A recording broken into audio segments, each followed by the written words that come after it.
Hi guys, thank you so much for watching my video. आज का जो topic है वो है कॉन्फ्लिक्ट। कॉन्फ्लिक्ट क्या होता है, इसके टाइप्स क्या है, आज हम इनके बारे में स्टडी करने वाले हैं। नेक्स्ट वीडियो में हम पढ़ेंगे लेवल ऑफ कॉन्फ्लिक्ट। ठीक है, तो स्टार्ट करते हैं बिना देर करें। Definition: a conflict is a serious disagreement और आर्गुमेंट बिटवीन टू पर्सन और मोर पर्सन। दो पर्सन के बीच में एक सीरियस डिसएग्रीमेंट हो रहा है, यानी कि वो अपनी दोनों के दोनों एक दूसरे की बात से सहमति नहीं जता रहे हैं, तो इस आर्गुमेंट को हम कहते हैं कॉन्फ्लिक्ट। ठीक है, ज़रूरी नहीं है कन्फ्लिक्ट दो पर्सन में हो, ये दो से ज़्यादा में हो सकता है और एक पर्सन के माइंड के अंदर भी हो सकता है। यानी कि एक पर्सन के माइंड के अंदर वो खुद से ही कन्फ्लिक्ट कर रहा है, खुद से ही वो अग्री भी कर रहा है और डिसअग्री भी कर रहा है। इसे हम कहते हैं कन्फ्लिक्ट। कन्फ्लिक्ट का नेचर कैसा होता है? ये नेचुरल है, यूनिवर्सल है, ज़्यादा बड़ा नहीं है, मल्टी डायमेंशनल है, डिसरप्टिव है एंड इसके अंदर डिसअग्रीमेंट भी होता है। ठीक है, तो सबसे पहले है इसका फर्स्ट टाइप। तो उसका फर्स्ट टाइप क्या है? Approach conflict. इसमें क्या होता है कि जो एक पर्सन है, एक गोल उसे अट्रैक्ट कर रहा है, साथ ही साथ दूसरा गोल भी उसे अट्रैक्ट कर रहा है, यानी कि दोनों चीज़ों के अंदर वो कंफ्यूज हुआ है कि वो कौन सा चूज़ करे। ठीक है, it means approach means one must choose between two attractive goals, कि पर्सन को दो अट्रैक्टिव गोल्स में से किसी एक को चूज़ करना है। ठीक है, और एक को चूज़ करना ही है। इसका एग्जाम्पल क्या हो सकता है? जैसे कि एक पर्सन को सोचना है कि वो अपने वैकेशन के लिए कहाँ जाए, लंदन जाए या मैक्सिको जाए। दोनों के दोनों फॉरेन है और दोनों के दोनों ही एक्सपेंसिव है जाने के लिए, तो वो इस बात के लिए कंफ्यूज है कि वो कहाँ जाना चाहिए। दोनों ही दोनों अट्रैक्टिव हैं। ठीक है, this boy have to choose where he want to go for their holidays. ठीक है, अगर आपको नहीं समझ आया तो सेकंड एग्जाम्पल ये है कि जैसे एक बच्चा है, ठीक है, उसको हम ऑफर करें कि या तो चॉकलेट खा लो या तो आइसक्रीम खा लो, तो उसको आइसक्रीम भी पसंद है, चॉकलेट भी पसंद है, तो फिर उनमें से एक को चूज़ करना उसके लिए बहुत मुश्किल है। तो वो इस बारे में कंफ्यूज रहेगा कि वो चॉकलेट को चूज़ करे या फिर आइसक्रीम को। ठीक है, this kid have to choose from ice cream या फिर चॉकलेट। ठीक है, तो इसके अंदर क्या होता है कि पर्सन को दो अट्रैक्टिव गोल में से एक को ही चुनना पड़ता है। इसे कहते हैं अप्रोच कन्फ्लिक्ट। इसके बाद इसका सेकंड टाइप है अवॉइडेंस कन्फ्लिक्ट। इसके अंदर क्या होता है कि पहले तो दोनों गोल से दोनों के दोनों अट्रैक्टिव थे, लेकिन अब क्या होता है कि दोनों के दोनों नेगेटिव है, यानी कि अनअट्रैक्टिव है। इसके अंदर पर्सन को ना चाहते हुए भी एक गोल को सिलेक्ट करना ही पड़ेगा।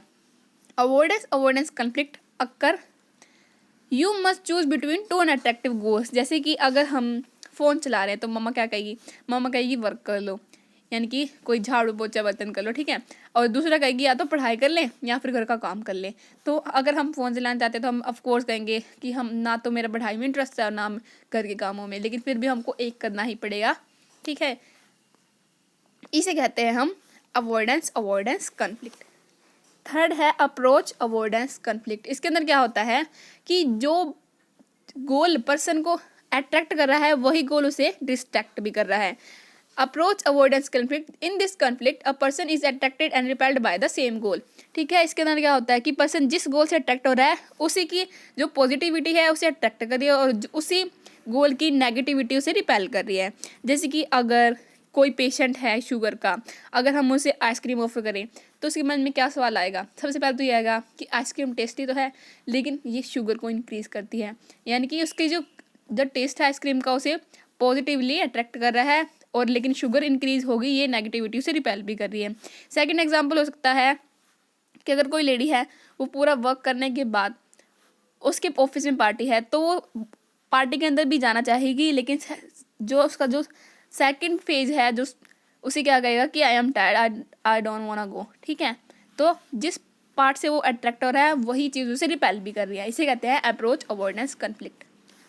जो लास्ट टाइप है इसका ये है मल्टी अप्रोच अवॉइडेंस कन्फ्लिक्ट। इसके अंदर जो सेम गोल था वही अट्रैक्ट कर रहा था, वही रिपेल कर रहा था। ठीक है, लेकिन इसका अंदर क्या है कि हमारा जो गोल है वो से जो एक गोल है वो पॉजिटिव भी है और नेगेटिव भी, जो दूसरा गोल है वो भी पॉजिटिव है वो भी नेगेटिव, यानी कि जो दोनों गोल्स हैं उसके कुछ लाभ भी हैं कुछ हानि भी हैं, यानी कि दोनों जो दोनों चीज़ें उसे पूरी तरह से कंफ्यूज कर रही है कि उसे किस चीज़ को चूज़ करना चाहिए। ठीक है, जैसे कि अगर हम चाहते हैं कि अगर हम फ़ोन से स्टडी करें या फिर बुक्स से स्टडी करें, ठीक है, अगर हम फ़ोन से स्टडी करें तो आइज़ तो वीक होंगी। ठीक है, तो ये बात जो हमारी अगर हम फ़ोन से पढ़ते हैं तो हमें ऑफ कोर्स समझ आ जाता है, क्योंकि उससे अगर हम कोई वर्ड है तो हम उसे ट्रांसलेट करके देख लेते हैं और आसानी से समझ आता है, ठीक है। लेकिन अगर हम ज़्यादा टाइम फ़ोन पे वर्क करेंगे तो फिर आइज़ भी वीक होंगी। तो जो उसकी पॉजिटिविटी है वो ये है कि फ़ोन से पढ़ने पे समझ आता है, नेगेटिविटी ये कि आइज़ वीक हो जाती है, ठीक है। अगर बुक्स को लें तो बुक्स से हमें कुछ समझ नहीं आता, क्योंकि उसके अंदर डिफ़िकल्ट वर्ड होते हैं, ठीक है। तो उसको अगर हमने उन डिफ़िकल्ट वर्ड का सॉल्यूशन चाहे तो हमें डिक्शनरी खोल के देखना पड़ेगा, ठीक है। और दूसरी बात, अगर हम बुक से पढ़ना स्टार्ट कर देते हैं तो हम समझ नहीं पाते हैं, ठीक है। तो दोनों चीज़ अट्रैक्ट भी कर रही है, रिपेल भी कर रही है, यानी कि बुक से पढ़ना अच्छा तो है लेकिन समझ कुछ नहीं आएगा। तो फिर मोबाइल की पॉजिटिविटी और नेगेटिविटी भी अट्रैक्ट कर रही है और रिपेल कर रही है, बुक की भी पॉजिटिविटी और अट्रैक्ट भी कर रही है, रिपेल भी कर रही है, ठीक है। तो इसे कहते हैं मल्टी अप्रोच अवॉइडेंस कन्फ्लिक्ट। दूसरा एग्जाम्पल है कि अगर एक मोबाइल 30,000 रुपये का है, ठीक है, उसके अंदर 4 GB रैम है, 64 GB उसकी स्टोरेज है, ठीक है। तो फिर वो पर्सन कहेगा ग्रेट स्टोरेज लेकिन एक्सपेंसिव है, ठीक है।